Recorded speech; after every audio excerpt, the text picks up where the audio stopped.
Hey guys, this is the Spiral Review for Spiral 21. We're going to try to work through this as quickly as possible and get you to where you need to be in order to do well on your spiral on Monday.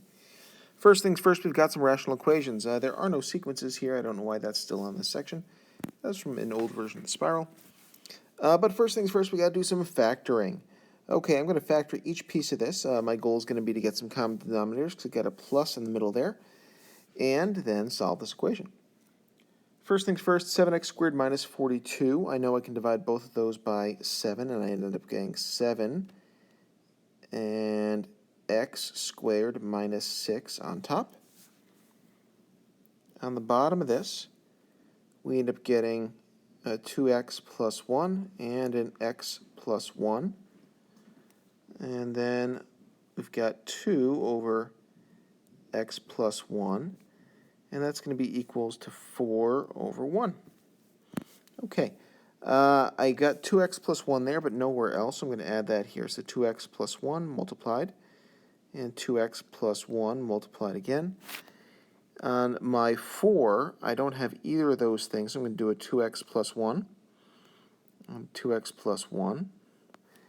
And I also, for my last number, I don't have an x plus 1, which I do in the first two. My goal in solving this equation is to get everything to have a common denominator, because as soon as I do, I can multiply and therefore cross that entire denominator out. I'm going to do some distribution while I go through this, just to save myself some room. So we get 7x squared minus 42. I guess I really didn't need to factor that part. Plus 4x plus 2 is equal to, and this is really the same thing as that. So 4 times this would be 8x squared plus 20x plus 12. I'm going to bring everything onto the same side, probably the side that has the 8x squared to keep things positive. And also I'm going to do some combining like terms. That would end up being minus 40 instead of minus 42. And in doing so, I end up with 8x squared minus 7x squared is 1x squared. We've got a plus 20x minus 4x is plus 16x. And then we're going to have a 12 plus 40 is going to be plus 52. And looking at this, we're looking for things that multiply to 52 and add up to 16. I don't know that I'm actually going to find anything, but I'll try. So things that multiply to 52. I know there are 52 cards in a deck, so that's 13 times 4. That gets me to 17. It makes me think that I might have lost a number somewhere, but that's okay. Perhaps I didn't. That's going to end up being 26 and 2. That doesn't get me any closer. Or 52 and 1. 3 doesn't work, 5 doesn't work, 6 doesn't work. 7, nope. 8, nope. 9, wow, that's it. Okay, I've got to either complete the square or use the quadratic formula to solve this at this point. And again, unless one of you can tell me where I lost a number, but who knows? So in doing that, we end up with x plus 8 squared if I'm completing the square, and that's going to be equal to 52 plus 12 to get to 64 is 12. Okay, x equals plus or minus the square root of 12 minus 8. I'm not going to go there on your final, but if you'd like to be reminded how to complete the square, I'm happy to do that. Second problem, we're looking at the same thing. I probably should have done some smart stuff ahead of time. And in doing this, I would have been nice if I had indicated that x cannot equal -1 and x cannot equal -1/2. Sorry, guys, for letting you down with that. This one's kind of special because we've got a divide in here, and that's a little bit unusual for us. So I might start by factoring and then flipping the second piece. I might also try to make sure that I realize that I know 3x plus 2 can't equal 0, so x cannot equal negative 2/3. And also that 6x plus 4 cannot equal 0, which also happens to come out to be x cannot equal negative 2/3. I wonder if that's going to be a thing. Okay, doing some factoring. I can take out an x, and I get 2x plus 5. I can't take anything out at the bottom, so that stays 3x plus 2. I'm going to do my flipping, which means 6x plus 4 ends up on top. And from this I can take out a 2, and I get 3x plus 2, and I get an x on the bottom. That means I get to add something to my domain. X cannot be 0. I'm going to add my plus x over 1 and 0. I also notice something. I notice that I'm multiplying two things that have the same term in the top and the bottom. I can cancel out those 3x plus 2's, which is pretty cool. And I've got an x on the top and the bottom of the same fraction. That leaves me with just 2x plus 5 plus x over 1 is equal to 0. What the heck? There are no fractions left. So 3x plus 5 is equal to 0. X is equal to negative 5/3. That's not a 3. How cool is that? Sequences and series. Now for the fun stuff. I've got to give the next two terms of the sequence and write the general rule. I might notice that as I move from term to term, we're going minus 10 each time, although apparently I can't actually write on this. So that's minus 10, and then minus 10 to get to the next one. I'm going to switch pens, see if this one's any better. And that means that my next one would be negative 27, and then negative 37. Those are the next two terms. The general rule, this is the explicit formula. This is arithmetic, so that means we're looking at my nth term is equal to the first term plus a common difference times the term number minus 1. So in this case, that's going to be a sub n is equal to 3 plus negative 10 times n minus 1. That is only true because this is arithmetic. I'm adding the same thing each time. Same thing for the next one. So given the sequence below, write the general rule. And in this case, I'm got to figure out, okay, to get from 1/3 to 2, and then 2 to 12, and then 12 to 72. Each time, that pen's even worse. Each time, we're multiplying by 6. That means this is geometric, and my common ratio is going to be 6. Okay, my general rule for geometric sequences is the first term multiplied by the common ratio to the n minus 1 power. So in this case, my general rule is going to be 1/3 times 6 to the n minus 1. Okay, the next one, first things first, this should be negative 100, because otherwise we don't get something that works out very nicely. Next thing, we got to figure out what's going on here. Going from term to term, we are dividing by negative 2, otherwise known as multiplying by negative a half, which is a common ratio type thing. This is geometric. So a sub n would be 800 multiplied by negative a half to the n minus 1 power. If I'm looking for the 8th term, I could either find 4 more terms or plug with the number in here. So I guess I'll do the terms because I'm feeling kind of lazy. Don't want to plug numbers in. So we're at 4th. The 5th term would be positive 50. The 6th term would be negative 25, positive 25 over 2, and then negative 25 over 4. That would be my 8th term. Find the sum of the series. If a series is not too awful, I might just plug numbers in. I'd like you to remember that this means the first number we plug in, this is the last number we plug in. And here's my general rule.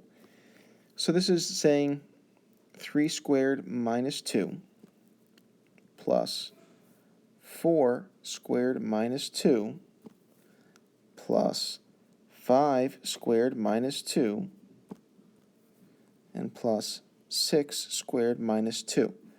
Whatever that comes out to be is my answer.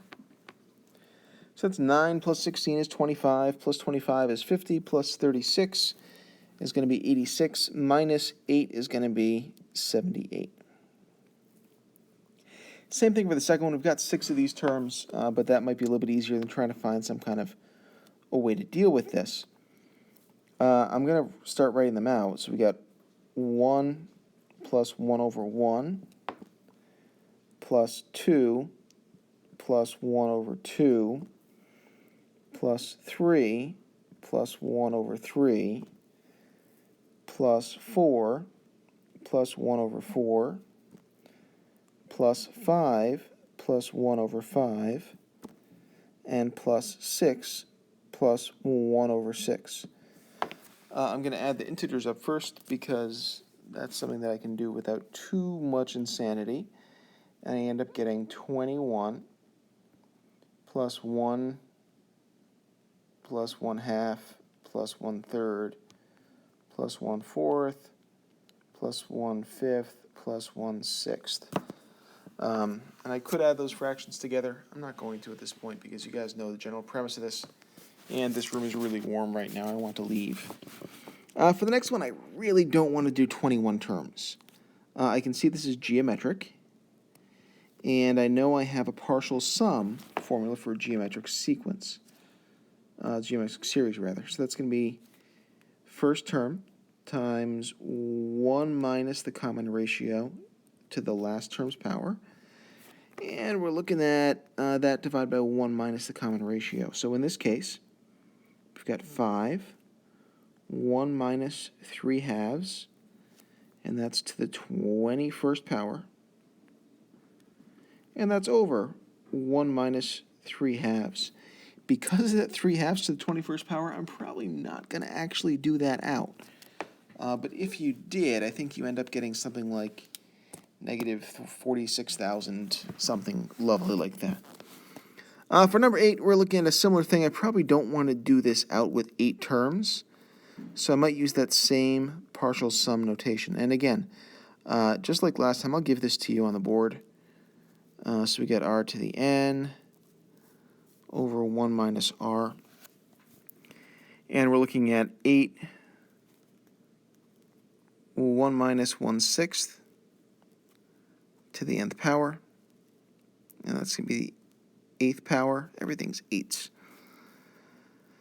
And then 1 minus 1/6. Then again, I'm probably not going to do 1/6 to the 8th out. I'm probably going to leave this as is and keep that as a final answer.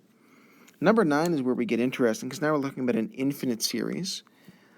We have a formula developed for this that we developed from the idea that we could use the same thing, but think about what happens if you plug infinity in for n.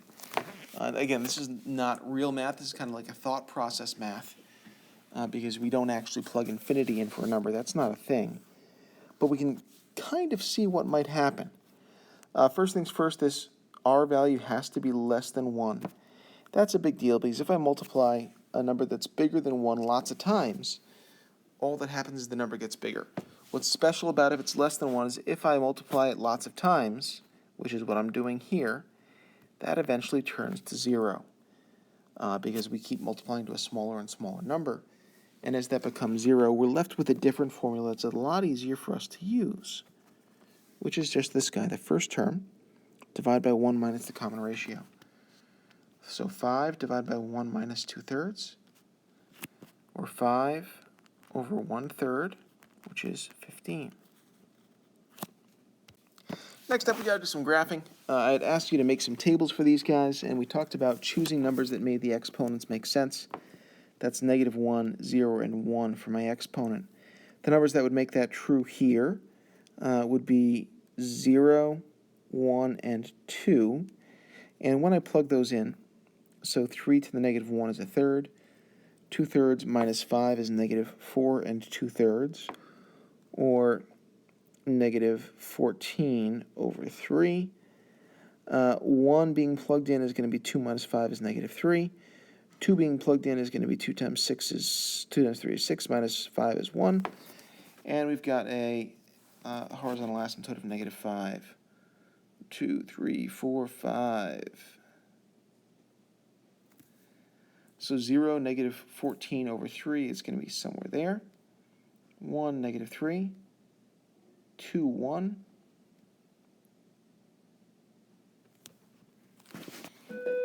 My domain would be all real numbers.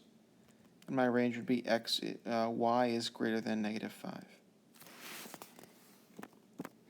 Similarly, for the log graph, we're going to do a similar thing, but we got to convert to exponential first. I'm going to subtract 1 to both sides to get y minus 1 is equal to log base 3 of x minus 4. Converting, that gets me 3 to the y minus 1 is equal to x minus 4. I might add 4 to both sides to get 3 to the y minus 1 plus 4 is equal to x. And I'm going to plug in values. Again, that may give me nice numbers. That's probably going to be 0, 1, and 2 again, because I've got y minus 1 in my exponent there. When I plug those in, we get a third plus 4 is going to be 4 and a third, or 13 over 3. 1 plus 4 is 5, and 3 to the 1 is 3, plus 4 is 7. Okay, I'm also going to identify my vertical asymptote as x equals 4, based on either recognizing this is my x asymptote or seeing that in my log equation. So let's graph my asymptote.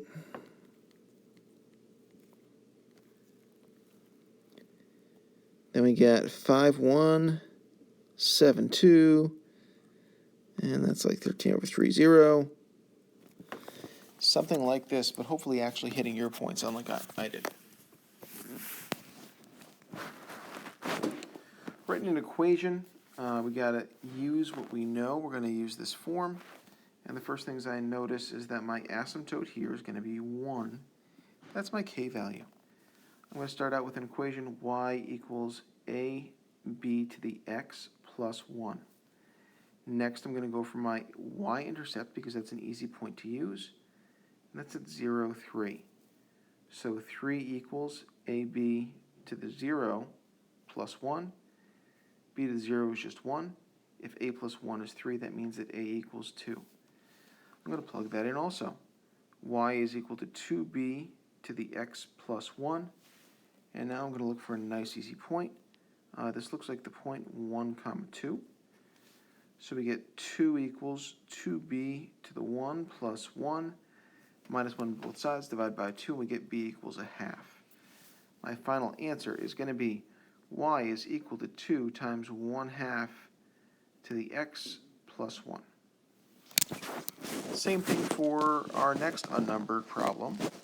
Looks like we've got an asymptote at 2. So we're going to start off with y is equal to ab to the x plus 2. All right. I'm going to use my intercept next. So that's 0, 5. 5 equals ab to the 0 plus 2. A is equal to 3. Finally, we plug both of those in, and we get y is equal to 3b to the x plus 2. I'm going to plug in another point. This looks like the point 1, 8. 8 is equal to 3b to the 1 plus 2. Move that to the side, divide by 3, b is equal to 2. My final equation would end up being y is equal to 3 times 2 to the x plus 2.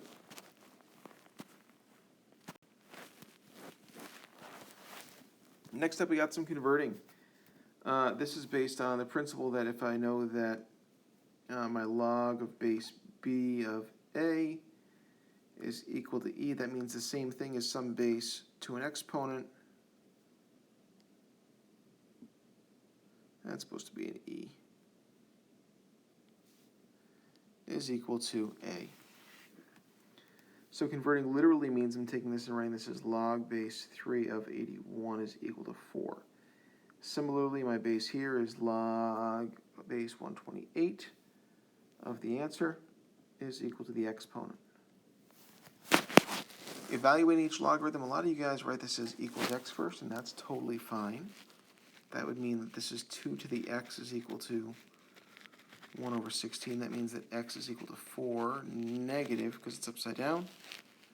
And that would be a fine answer. Second thing, log base, ooh, that doesn't have one, so it's base 10. A log without a number is a common log.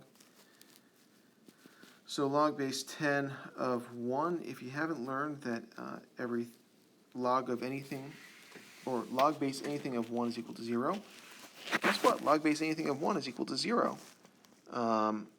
Or you could rewrite this as 10 to the x is equal to 1. That means that x is equal to 0. Because 10 to the 0 is 1. This one's confusing for some of you guys, and that's okay. This is that natural log, the log natural. And what we said about this was you could rewrite this as base e. And this is kind of weird because it's the first time we've dealt with something that doesn't have necessarily a number attached to it. I might think about this as e to the something is equal to 1 over e. That something has to be negative 1. And finally, we've got 4 to the something is equal to the square root of 2. I might start this off by writing this as 2 to the 2x, because that's the same as 4. 2 squared is 4, is equal to 2 to the 1/2. That gives me a little bit more insight, that I can say 2x is equal to 1/2, x equals 1/4. Finally, some log problem solving. I might start by converting again. So 3 to the negative 2 is equal to x minus 5. That means that x is equal to 5 plus 1/9. And then we got m to the 1/3 is equal to 2. I'd probably see the 1/3 exponent and rewrite that as the cube root of m is equal to 2. And to get rid of that cube root, I'm going to cube both sides. And in doing so, I get m equals 8.